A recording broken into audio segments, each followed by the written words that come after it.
Hey dog friends, we need to talk about the Fukushima study, but before we do, I just want to ask you a couple questions. Now, let's say we have two dogs. Both dogs have been through a pretty stressful week. Dog A has a source of severe trauma in their background. Dog B has a more typical background. Now, if I said which dog is more stressed out after that stressful week, I'm sure everyone would correctly guess that the traumatized dog is the more stressed out one. Totally correct. But here's what I want to know.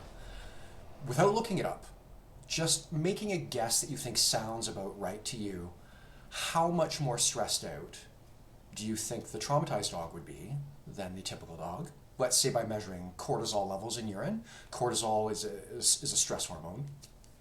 So how much more stressed out is the traumatized dog?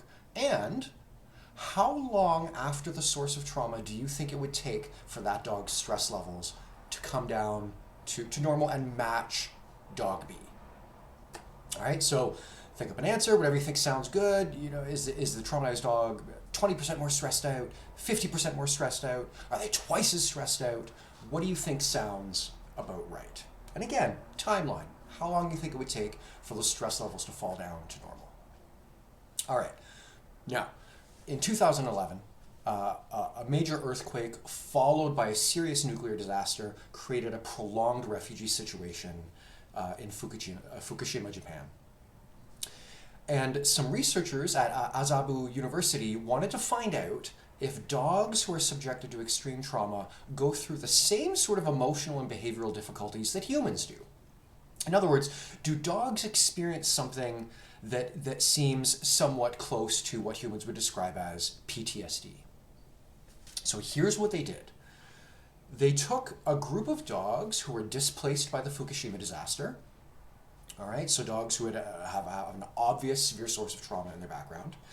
And they compared them in a number of ways to a group of dogs taken from the shelters in another area, in the Kanagawa area, and compared them. They gave them weekly cortisol tests. They put them in a better environment with more space, more access to people, more access to medical care, more physical exercise, and they gave each group 2 to 3 months of positive reinforcement-based training.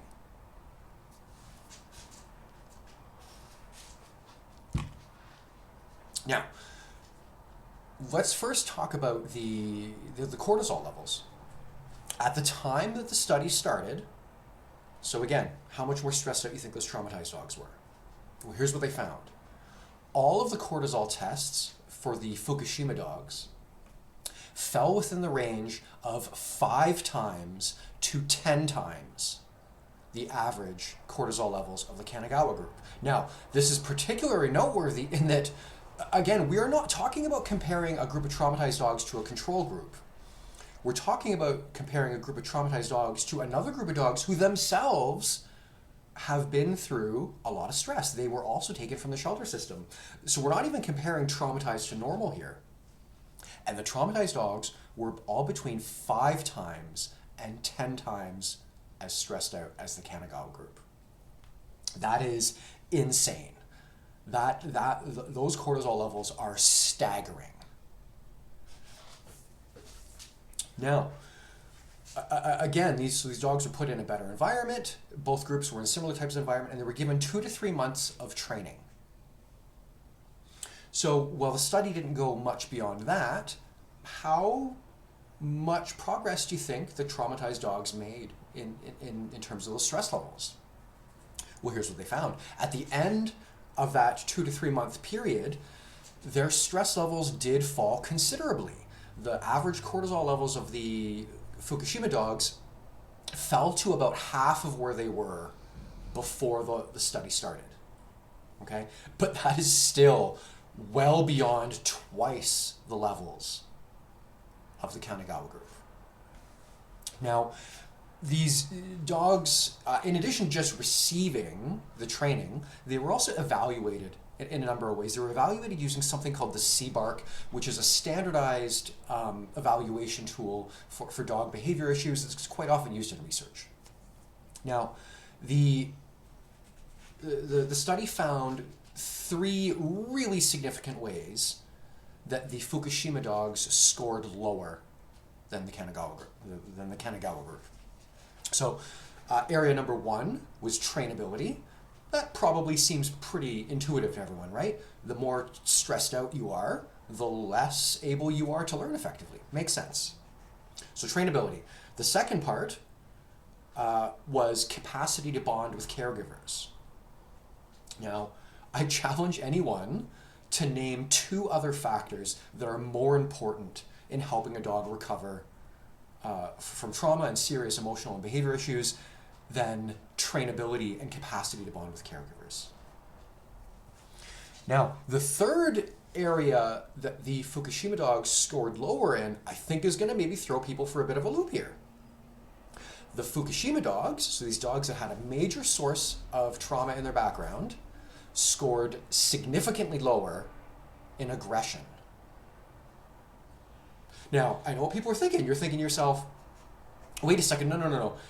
Obviously, traumatized dogs are more aggressive than regular dogs, right? Maybe you even work with traumatized dogs and you've seen yourself the aggression and the reactivity that can result from that trauma.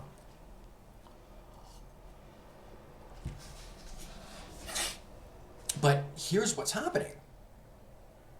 Well, those dogs may, because of their experiences, have a much greater predisposition to aggressive behaviors than they would have before they were traumatized, right?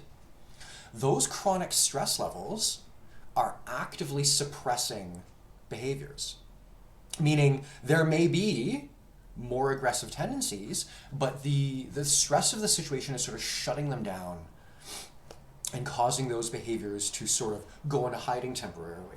Now, that,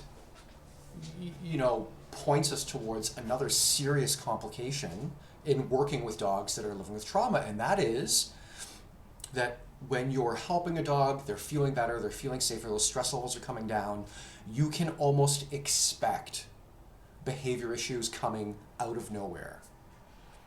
Not that they're not coming out of nowhere, those tendencies had been there the whole time, but when the stress levels fall below the level necessary to suppress them, those behaviors start coming out, causing complications in our work with dogs. And I'm pretty sure that anyone that does a lot of work with dogs with trauma will back me up on that and say they are very prone, the work with traumatized dogs is very prone to what humans will often perceive as setbacks or new problems coming out of nowhere.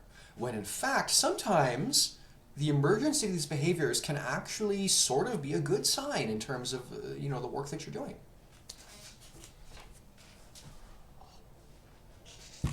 So, how close were you? Did you think that dogs were that stressed out because of trauma? And did you think that those stress levels would have fallen more quickly? It's obvious looking at the numbers that even after 3 months of training and access to a better environment, more medical care, more space, more exercise, more interaction with people and other dogs, at the end of that period, the Fukushima dogs were still clearly living with chronic stress problems. So, did you find that surprising? Or is that sort of what you thought was what I was going to say?